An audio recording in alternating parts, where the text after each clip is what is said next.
यहाँ के जो सिटीजन्स थे, इनहेबिटेंट्स थे, वो कहलाते थे नॉर्मन्स।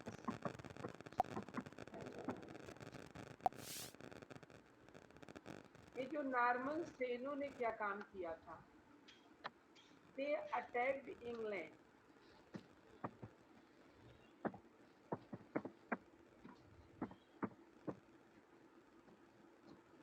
इन्होंने इंग्लैंड पे अटैक किया था 1066 में। इस अटैक का कोई बहुत बड़ा प्रभाव नहीं पड़ा था, ठीक है।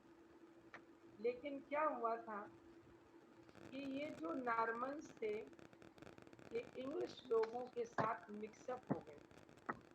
दे occupied some places of England and they got established, ठीक है। रिजल्ट क्या हुआ था?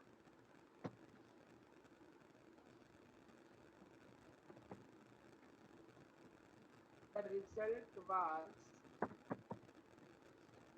इस दैट जो नॉर्मन्स थे,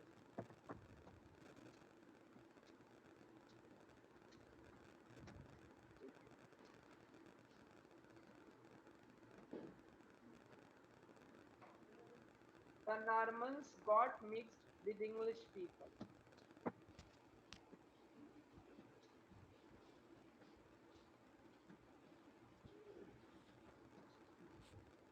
ये इंग्लिश लोगों के साथ मिक्स हो गए, ठीक है। और ये अपने साथ अपनी फ्रेंच लैंग्वेज को लेके आए, ठीक है। तो Latin it became the official language of England during the old English period, and during the early middle period the Normans who came from Normandy and got settled in England, they brought their own language, that was French. तो ultimately जो French language थी वो English language से mix हो गई, तो एक French language भी यहाँ पे स्टार्ट हो, ठीक है। इतना नोट कर लिया? नोट कर लीजिए इसको।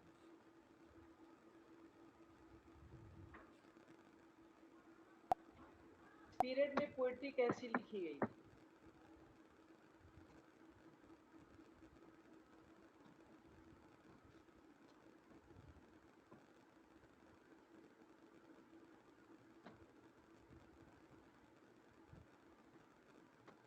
इस पीरियड में जो पोएट्री लिखी गई थी वो स्टोरी टेलिंग थी।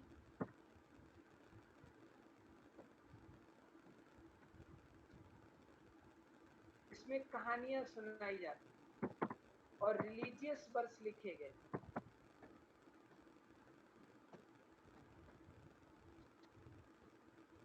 ठीक है। ये सब इस टाइम लिखे गए। और जो रिलीजियस वर्सेस थे, they were mostly produced by friars and monks.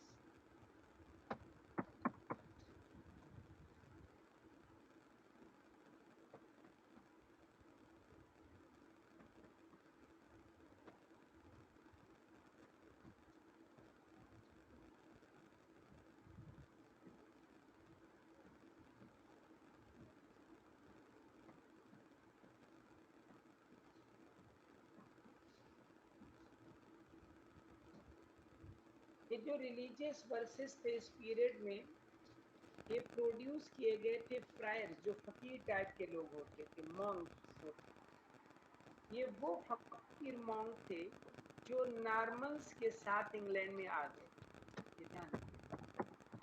Who came in England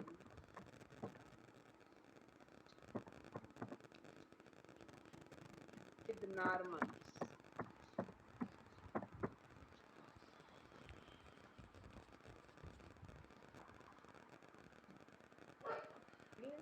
बस यही इतना इसमें लिखना है, नोट कर लीजिए।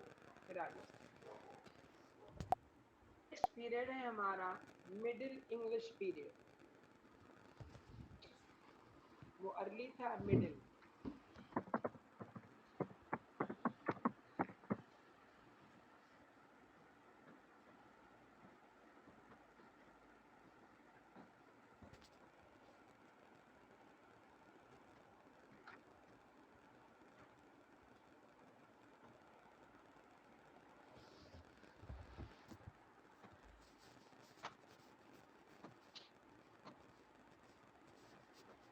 इसका एक और नेम भी है, the age of Chaucer.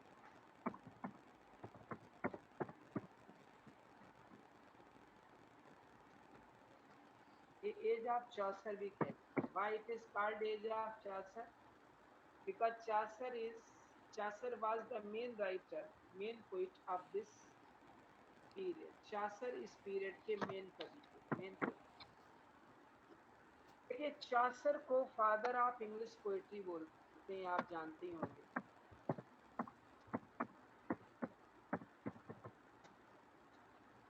Chaucer is called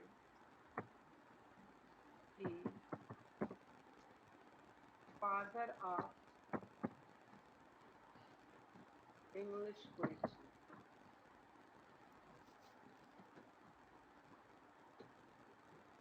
Chaucer is called the father of English poetry. Chaucer को इंग्लिश पोएट्री का फादर कहा जाता है, ठीक है। हालांकि चासर से रिलेटेड क्वेश्चंस नहीं पूछे जाएंगे, ओके। एक क्वेश्चन पूछ सकते हैं, देखिए, during the time of Chaucer, when Chaucer started composing the poem, at that time there were 4 dialects in England. जब चासर ने लिखना शुरू किया था तो इंग्लैंड में 4 डायलेक्ट थे। तो ये क्वेश्चन ये पूछा जाता है कि विच डायलेक्ट चासर एडॉप्टेड, ये पूछा जा सकता है। तो Chaucer adopted east Midland dialect, ये ध्यान रखना।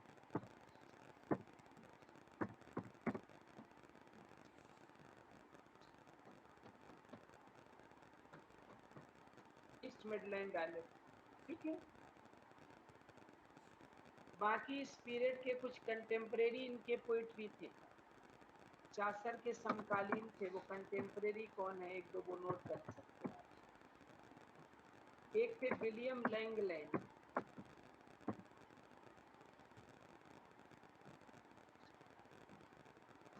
विलियम लैंगलैंड का एक बहुत फेमस वर्क था, शायद सुना हो किसी ने, पायस दी प्लोमन।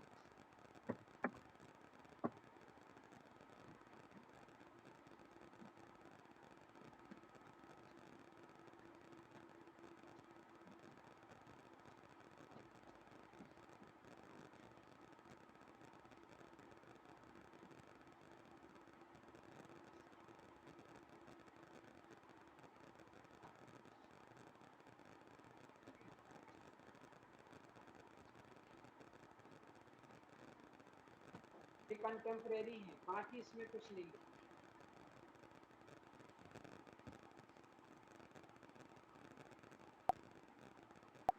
Because during this time of 100 years, no great poet emerged. Okay.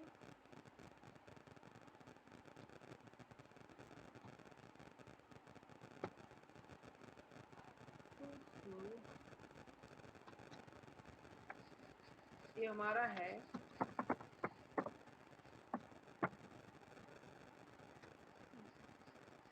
the late middle English period.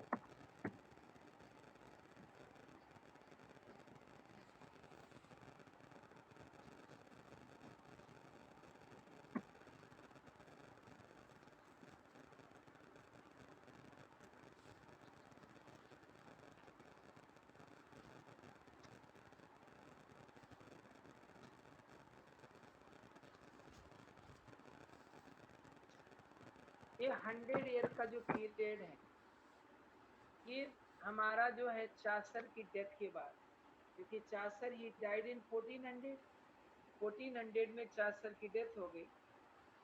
और after that the period of 100 year, उसके बाद जो 100 था, ये हमारा बैरन स्टेराइल पीरियड कहलाता है।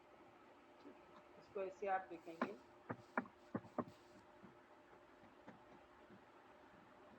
सर ये 15th सेंचुरी में था। हाँ, 14 से 15 तक। ये this is called sterile period.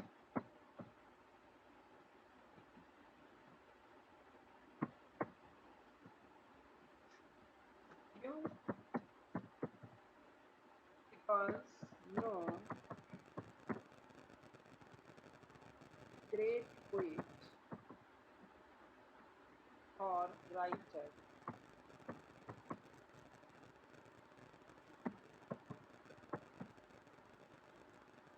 appeared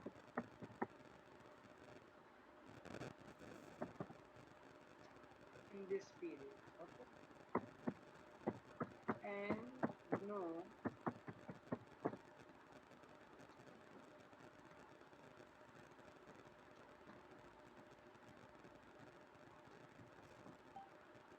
देखिए ये जो लेट मिडिल इंग्लिश पीरियड था, it is called sterile period. Why it is called sterile period? Because no great poet or writer appeared in this period. इस period में कोई भी great writer, कोई भी महान पोइट अपियर नहीं हुआ, and no great work was written, और कोई महान वर्क भी नहीं लिखा। ठीक है, नोट कर लीजिए।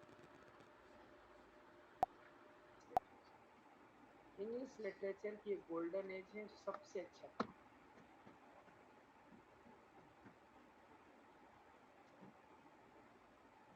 इसकी स्पेलिंग पूछी गई है कई बार। RE आएगा।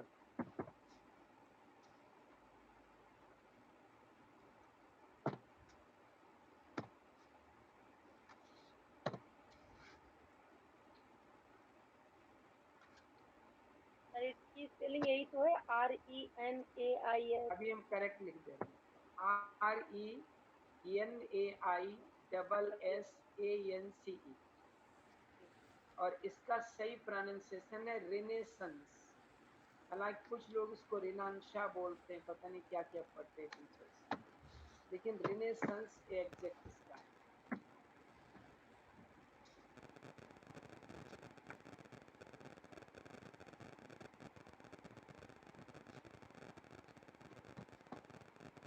देखिए द रेनेसेंस पीरियड जो था, ये सबसे अच्छा पीरियड था। Very long, it was very long period. It was the period of 160 years, 160 साल का ये पीरियड। और this period is called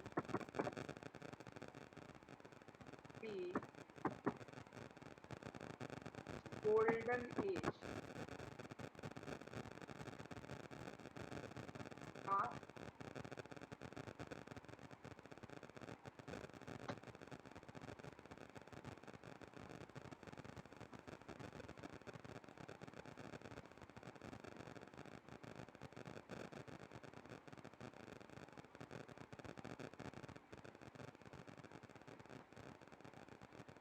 Renaissance period जो था, this period is called the golden age of the history of English literature. इसे history of English literature की golden age था। इसमें कई छोटे छोटे पीरियड मिले, ठीक है, कौन कौन से मिले थे ये भी था। देखिए दिस पीरियड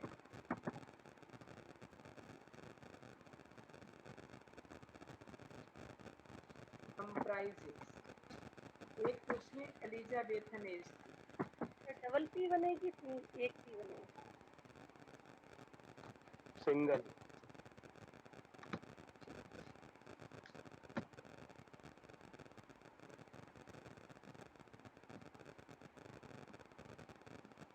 एक इसमें एलिजाबेथन एज थी जो हमारी चली है 1558 से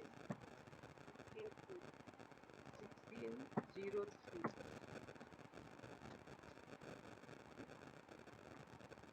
दूसरी इसके बाद हुई है जैकोबियन एज।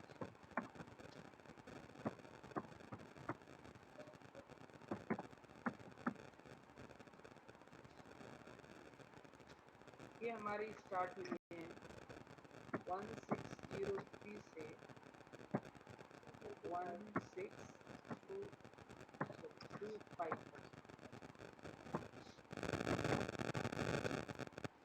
उसके बाद कैरोलाइन एज चली, ये मिल्टन की एज थी कैरोलाइन। ही है सर। मिल्टन इसी से बिलोंग करता है।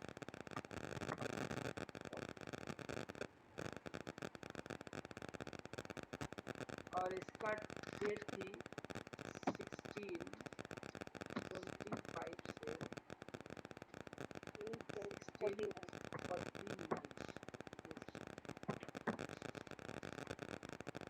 और इस पीरियड में जो था ये कैरोलाइन एज में जो थे वो चार्ल्स फर्स्ट यहाँ के किंग थे। ठीक है, ऐसे लिखेंगे कि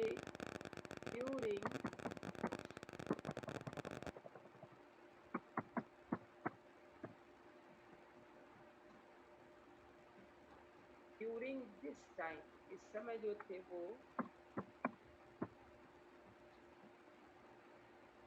चार्ल्स फर्स्ट ये किंग थे, ध्यान रखिए चार्ल्स फर्स्ट यहाँ के किंग। तो दिस एज कैरोलाइन एज की बात कर रहे हैं। This age is also called the age of Charles first, एक ध्यान रखिए।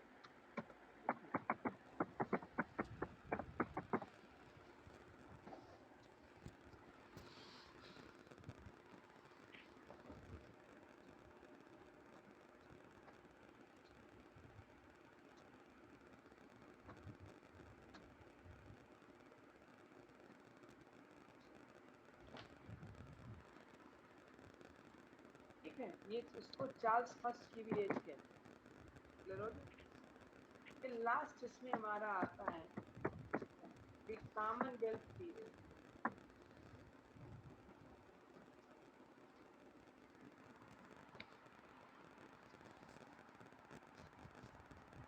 ये हमारा 1649 से चला है।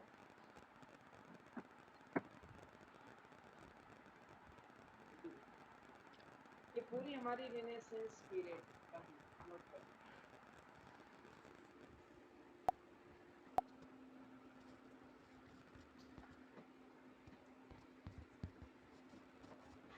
रेनेसेंस का मतलब पता है किसी को?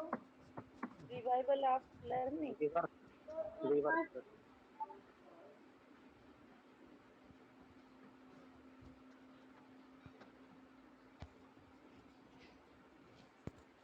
इसका मतलब है रिवाइवल ऑफ लर्निंग या अब आपने कोई बच्चा और बताता है रिवाइव क्या करके बता रहे थे, बताना बेटा। सर रिवाइवल ऑफ लर्निंग मैंने बोला था। नहीं ये तो बोल दिया है, कोई और बच्चा बोला था। रीबर्थ। हाँ वो भी सही है, रिवर्स ऑफ लर्निंग ना। ठीक है,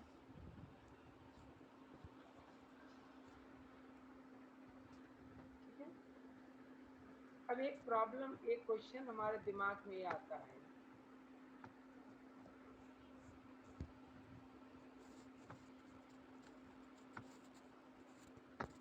कि रेनेसेंस का मतलब होता है रिवाइवल, ये RE बनेगा, सही करना, रिवाइवल ऑफ लर्निंग या रिबर्थ ऑफ लर्निंग।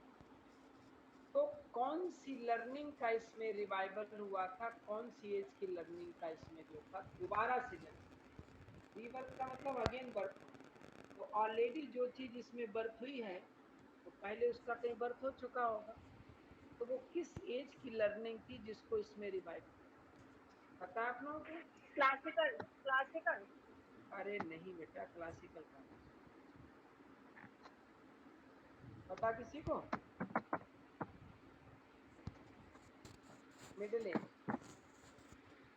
तो चौसर की एज थी, ध्यान रखिए, क्योंकि चौसर को रोमांटिक भी कहा जाता है ना? तो जो चौसर की एज थी मिडिल एज, उसमें जो लर्निंग वगैरह थी वो सब रिवाइव हुई थी रेनेसेंस। इतना क्लियर हो गया बेटा?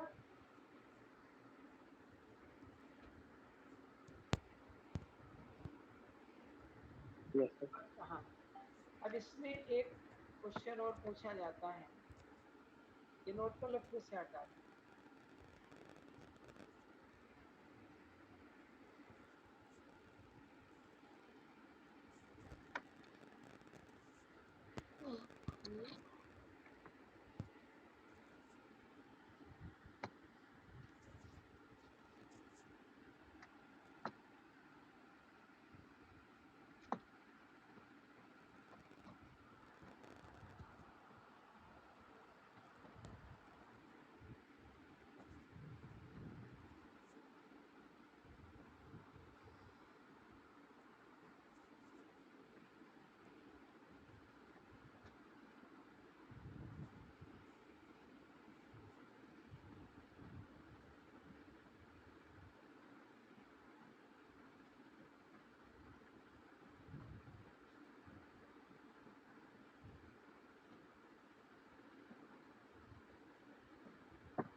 देखिएगा सोनेट को इसी में इंट्रोड्यूस किया गया था। Sonnet was introduced in this as.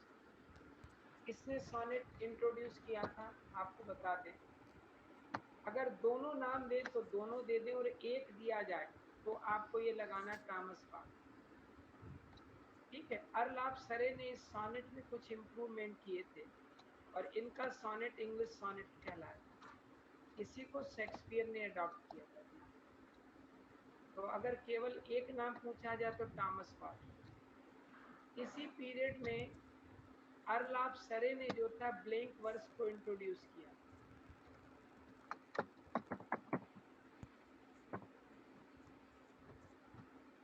Blank verse जो थे वो भी इसमें इंट्रोड्यूस हुए। ये किसने किया था? बाय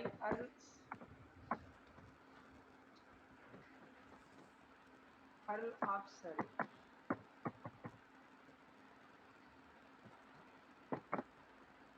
क्लियर हो गया बेटा? नोट कर लीजिए, जो दिक्कत है पूछ लीजिए।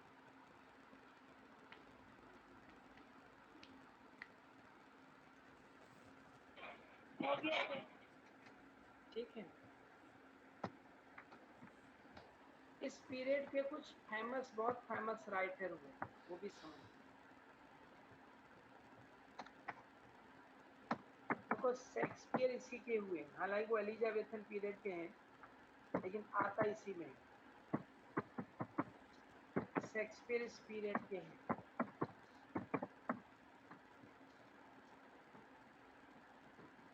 बेन जॉनसन इस पीरियड के हैं। जॉन मिल्टन भी इसी के हैं। ये हमने बता तो था बेटा।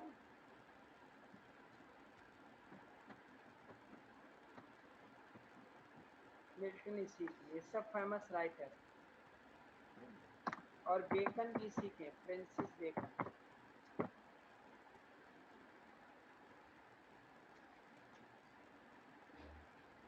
नोट कर लिया इतना सब बच्चों ने? Yes sir. ठीक है,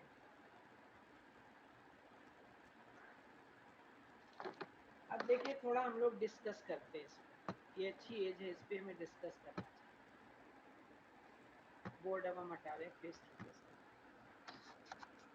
देखिए जो रेनेसेंस था, आप लोग ध्यान से सुनिएगा, ये कहाँ से स्टार्ट हुआ, कैसे स्टार्ट हुआ, and what were the main causes behind this renaissance. इस रेनेसेंस के पीछे कारण क्या था? हालांकि ये बहुत डिटेल में टीजीटी पीजीटी में नहीं पूछे जाते, इनसे क्वेश्चंस रिलेटेड नेट में ज़्यादा पूछे जाते। लेकिन चूंकि कुछ बच्चों को हो सकता है डाउट्स हो, जैसे अभी आप लोगों ने डिस्कस किया था, वैसे तो इसको हम डिस्कस नहीं करते आपसे, लेकिन जैसे आप लोगों ने अभी एक प्रिंटिंग प्रेस का डाउट हो गया था, तो ये डाउट्स आपके थोड़े क्लियर थे। देखिए सब बच्चे हमारी ओर ध्यान से सुनिए, इसको लिखने की जरूरत नहीं, समझ लीजिए। रेनेसेंस के पीछे रीजन क्या है? इसके कई रीजन थे, but there were two main reason. इसके दो मेन रीजन। आप लोगों ने कॉन्स्टेंटिनोपल का नाम सुना हो? इसने सुना हो तो बताओ। कॉन्स्टेंटिनोपल का नाम सुना? नहीं सुना। सर कोई बिल्डिंग है सर, क्या कोई है? जी कोई बिल्डिंग है सर? कुस्तुनिया। हाँ, ये देखो शैलेंद्र ने पहचान लिया। प्लेफ है। कॉन्स्टेंटिनोपल को बोलते हैं कुस्तुनिया, सुना होगा आपने, एक कंट्री था, छोटा सा स्टेट। कुस्तुनिया जो था, ये यहाँ जो इंग्लिश लिटरेचर थी, जो कला, सॉरी यहाँ जो साहित्य था, कला थी, वो बहुत टॉप पर थी, बहुत टॉप। और करीब 1454 के आसपास, 1454 के आसपास जो था, टर्की ने इस पर अटैक किया। जब टर्की ने इस पर अटैक किया तो यहाँ जो विद्वान थे वो सब ये कॉन्स्टेंटिनोपल छोड़ के भाग गए थे। कुछ यूरोप में भाग गए थे, कुछ आपके रोम चले गए, कुछ कहीं इधर उधर। तो ये जो विद्वान जहाँ जहाँ पहुँचे हैं, वो अपने साथ लिटरेचर, म्यूजिक, जैसे कोई म्यूजिशियन है वो भाग के कहीं पहुँच गया तो वो तो म्यूजिक ही बजाएगा वहाँ पे। कोई राइटर है, कोई पोइट है तो वो वहाँ कविताएं लिखेगा। तो ऐसे ये पूरे विद्वान जो थे वो यूरोप में फैल गए, और इसी के साथ यूरोप में लिटरेचर, ठीक है, म्यूजिक और आर्ट, पेंटिंग का डेवलपमेंट। दूसरा कारण ये था कि प्रिंटिंग प्रेस का जो इन्वेंशन था वो भी इसी पीरियड में हुआ। प्रिंटिंग प्रेस का जब इन्वेंशन नहीं हुआ था तो एक किताब लिखने में सालों लगते थे, क्योंकि किताबें हाथ से लिखी जाती। लाइब्रेरीज में किताबों को चेन में डाल करके ताला लगा करके मेज से बांध दिया ताकि कोई चुरा न ले, क्योंकि वो सालों में लिखी गई किताब। तो it was very tough for ordinary people to have access to study. Ordinary लोगों के लिए स्टडी तक पहुंचना बड़ा मुश्किल। तो after the invention of printing press, books were started books were started printing। Books को जो था उन्हें प्रिंट करना शुरू कर दिया गया था, और literature and books they were brought to the doors of the people. इन्हें लोगों के दरवाजे तक पहुंचाया। There was no problem for having a book for those who were the lovers of literature. तो जो लोग नहीं पढ़ते थे उन्होंने भी पढ़ना स्टार्ट किया, ठीक है। ये दो मेन कारण थे। ये एक प्रकार से कहेंगे कि जो 15th सेंचुरी थी, जब एक प्रिंटिंग प्रेस का इन्वेंशन हुआ था और जब एक कॉन्स्टेंटिनोपल का डाउनफॉल हुआ था, तो ये जो एक्टिविटीज थी they were the primary activities prologue for renaissance। ये रिनेसेंस के लिए एक स्टार्टिंग थी, प्रोलॉग।